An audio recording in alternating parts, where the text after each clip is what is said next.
Okay, everybody, I've decided to go ahead and lace this checkbook wallet. So let me lay you down right quick and we'll get started. Or at least I'm going to punch the holes. We'll get started. Let's see. Lay you down right quick. All right. I started hammering 2 holes. I've got one there and one here. Or anyway, I've got two hammered, and I'm going to do 2 more and then get started on the rest. As I was saying, may have to hammer more than make the holes a little bigger. This is a smaller hole, but that's okay. We can do that later when I get closer to getting ready to lace. I put these brackets on here so that it'll tell me where I need to turn it over so I don't hammer through pieces of leather that are right on the edge. Get this last one hammered.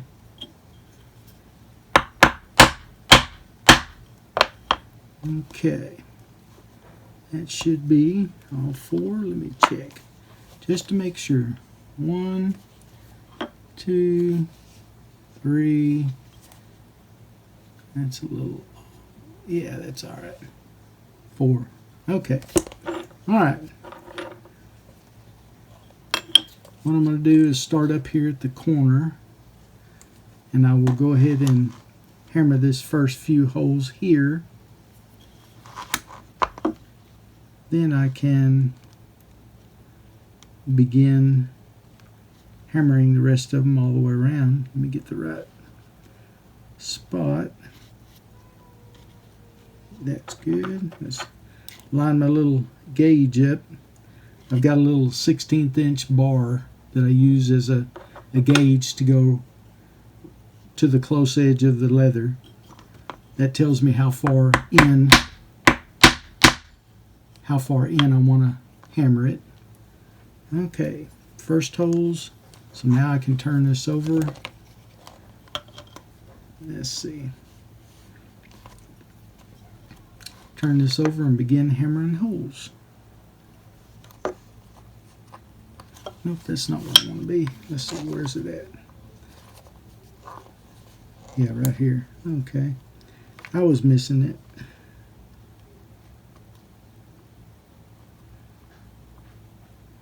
This ostrich is really, really nice. It's got some texture to it, so it's hard to find these holes on the outside. There we go. Little difficult getting those holes started, but once we hammer this through, it should be just right. There we go. Nice and even. Straight. We like even and straight. Yeah, I believe I think I got this ostrich at the leather convention in Wichita Falls. They have a convention up there every year, a leather convention, and that's where I purchased this ostrich, and I was happy to get it.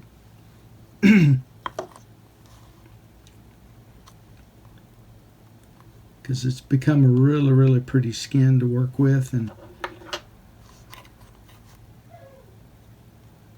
it's just nice all the way around. Very nice. I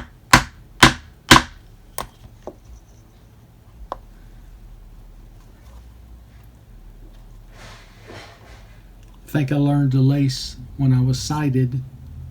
Well, I know I did many years ago. And I think my lacing has gotten even better since I've become blind. At least some have told me. And I don't like, I don't really know how to use a lot of the other lacing. All I've done is, all my life, is the double stitch. Because it's clean, it's small, it doesn't overlap very, quite overlap very much. It's really a nice pattern to work with.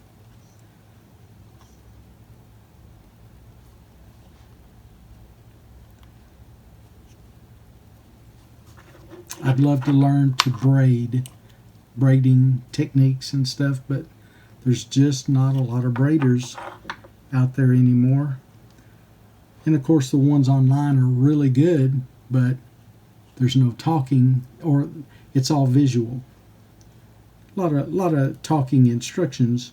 Go here, go there, but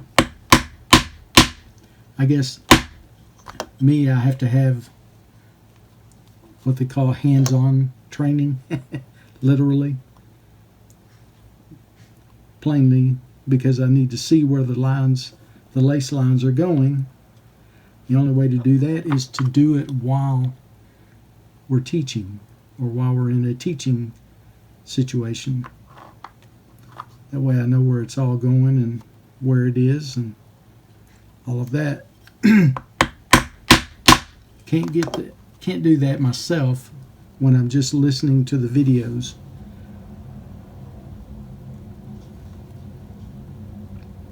Some things I've been able to get off of the videos, but some things I have not. And that is one of them, the lacing or the braiding. But really love to learn to do the braiding. I've done some 4-strand round braid and 4-strand flat braid, which wasn't too difficult. But all in all, I'd really love to learn, the Spanish round braid, or Mexican round braid as they call it. Many years ago I saw well, I didn't see it, I felt it.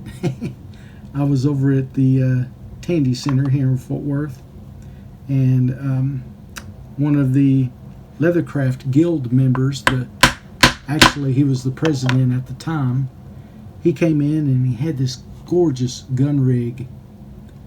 It was 2 holsters and then the belt that had been put together, and he said they had a competition earlier in the year, and apparently it was a worldwide competition that all guild members will make something and then show it, and then they're judged throughout the world, I guess you could say. And this young kid had built a beautiful gun rig, did all the hand tooling, and he used the Spanish round braid all the way around the rig, and he put 2 gun holsters on it, and he put the bullets, the bullet casings on the back to where you put each bullet. And the president told me, he said, the reason why this young man became second place in the competition was because which was the correct way to do it, he did it by history. He put the bullet holes, the little bullet holders, right above the gun, which, if you look back in history from what he said, that's where they used to put the bullet holders. They used to put it right above the gun.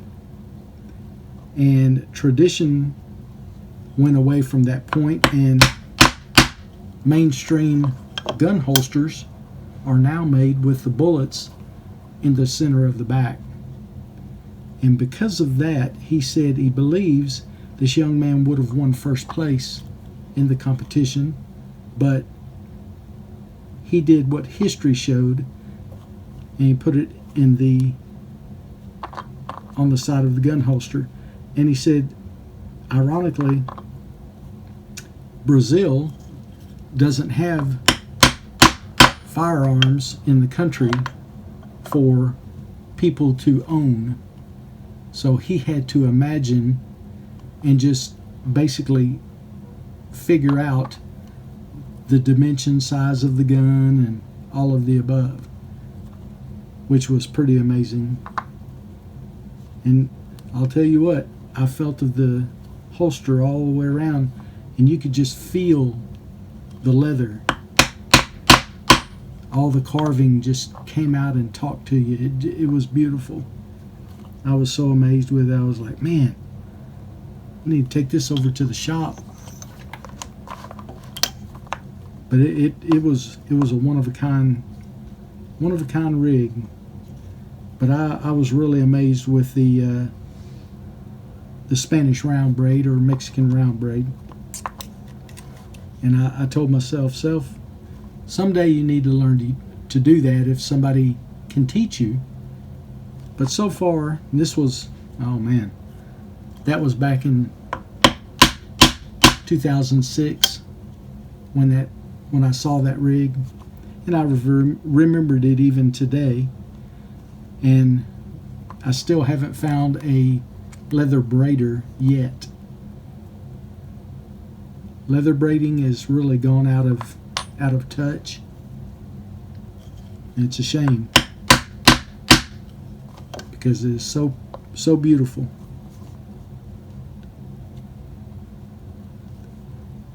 Alright guys, I guess I can go ahead and stop the video and finish this. Once I get this all hammered out, we'll go ahead and start lacing.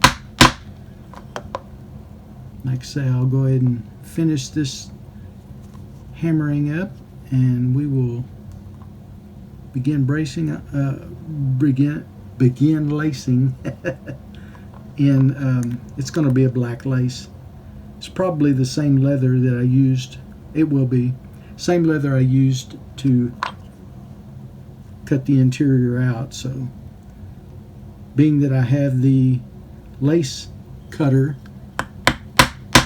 on my Grand Mark II roller die machine, it's really nice because I can cut my own lace along with the interiors and never shake a stick.